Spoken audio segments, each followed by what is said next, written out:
Hierapolis Pamukkale.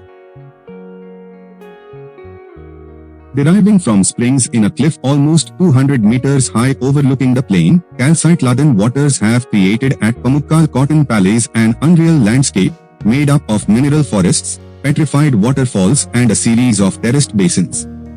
At the end of the 2nd century BC, the dynasty of the Attalids, the kings of Pergamon, established the thermal spa of Hierapolis. The ruins of the baths, temples and other Greek monuments can be seen at the site. Deriving from springs in a cliff almost 200 meters high overlooking the plain of Kuruksu in southwest Turkey, calcite-laden waters have created an unreal landscape made up of mineral forests, petrified waterfalls and a series of terraced basins given the name of Pamukkale Cotton Palace. Located in the province of Denizli, this extraordinary landscape was a focus of interest for visitors to the nearby Hellenistic spa town of Hierapolis, founded by the Attalid kings of Pergamon at the end of the 2nd century BC, at the site of an ancient cult. Its hot springs were also used for scouring and drying wool.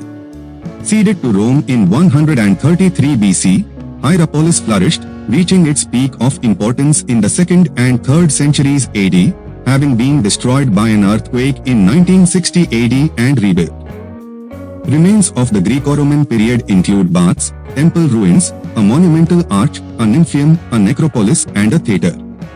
Following the acceptance of Christianity by the Emperor Constantine and his establishment of Constantinople as the new Rome in 330 AD, the town was made a bishopric. As the place of Saint Philip's martyrdom in 1980 AD, commemorated by his martyrium building in the 5th century, Hierapolis with its several churches became an important religious center for the Eastern Roman Empire. The combination of striking natural formations and the development of a complex system of canals, bringing the thermal water to nearby villages and fields, is exceptional. The springs are the source of a hydraulic system extending 70 kilometers northwest to Alsehir and westwards along the valley of the Mendes River. Pamukkale forms an important backdrop to the original Greco-Roman town of Hierapolis and the cultural landscape which dominates the area.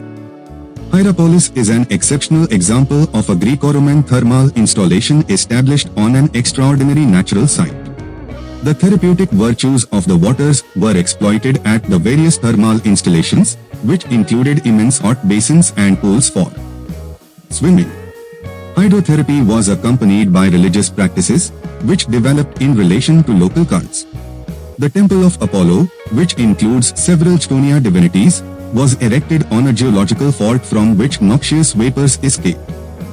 The theatre, which dates from the time of Severus, is decorated with an admirable frieze depicting a ritual procession and a sacrifice to the Ephesian Artemis. The necropolis, which extends over 2 kilometers, affords a vast panorama of the funerary practices of the Greco-Roman era. The Christian monuments of Hierapolis, erected between the 4th and the 6th centuries, constitute an outstanding example of an early Christian architectural group with a cathedral, baptistry and churches. The most important monument, situated outside the northwest wall of the city, is the Martyrium of Saint Philip. At the top of a monumental stairway, the octagonal layout of the building is remarkable because of its ingenious spatial organization. Radiating from the central octagon are chapels, polygonal halls and triangular rooms, which combine to culminate in a square structure encircled by rectangular cells bordered with porticos. Calcite-laden waters from hot springs, emerging from a cliff almost 200 meters high overlooking the plain, have created a visually stunning landscape at Pamukkale. These mineralized waters have generated a series of petrified waterfalls, stalactites and pools with step-like terraces, some of which are less than a meter in height while others are as high as 6 meters. Fresh deposits of calcium carbonate give these formations a dazzling white coating. The Turkish name Pamukkale, meaning cotton castle, is derived from this striking landscape. The property is largely intact and includes all the attributes necessary to express its outstanding universal value. Based on the strong and tight integration between the natural landscape, the white travertine terraces and numerous thermal springs, and culture, the city ruins from the Greco-Roman and Byzantine period, especially the theatre and the necropolis. The boundaries of the site are adequate to reflect the site's significance. The main threats to the integrity of the property are high numbers of international tourists that represent a very important economic resource for the regional economy. The area of the small lake formed by earthquakes and thermal sources around the ancient civil agora, where thousands of tourists can swim between the ancient columns and marble architectural decorations, is particularly threatened. This has led to biological pollution and constant erosion of the ancient Roman marble elements, and the relevant authorities are planning to set up a monitoring system to assist in managing this problem. Most of the property is free of modern buildings, and the architectural monuments can easily be appreciated. Some old monuments are in use again. For example, the theatre is used for performances with participation of thousands of people, while excavation and restoration works on the site are still going on. All the projects are based on anastylosis methods, such as in the Franz Skene of the theatre, the gymnasium and the templon of the Church of St. Philip. The monumental and archaeological remains truthfully and credibly express the outstanding universal value of the property in terms of its setting, form, and materials. The mausoleums and Tripolis Street in the North Necropolis, the city walls from the southeastern Roman Gate to the Travertine Terraces, the latrina located to the east of the Mission Gate, the colonnaded street and the gymnasium have been restored. The structure of the Bath Basilica, which suffered earthquake damage, has been reinforced. Hierapolis Pamukkale is legally protected through national conservation legislation, but there is no specific planning legislation to protect World Heritage properties.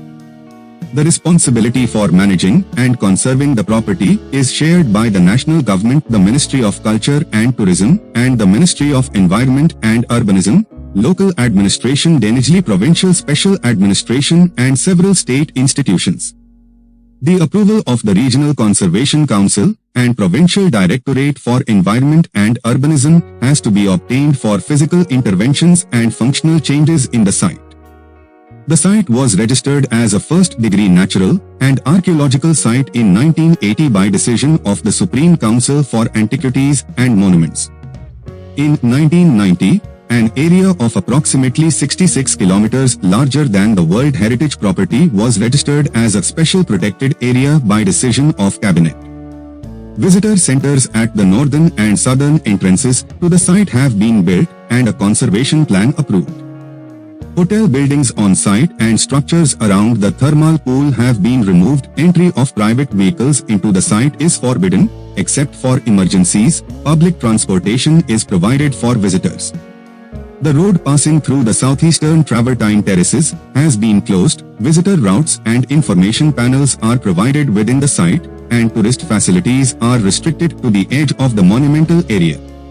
Visitor access to the Travertine Terraces is prohibited in order to sustain the water flow and to maintain the color and structure of the Travertine Terraces.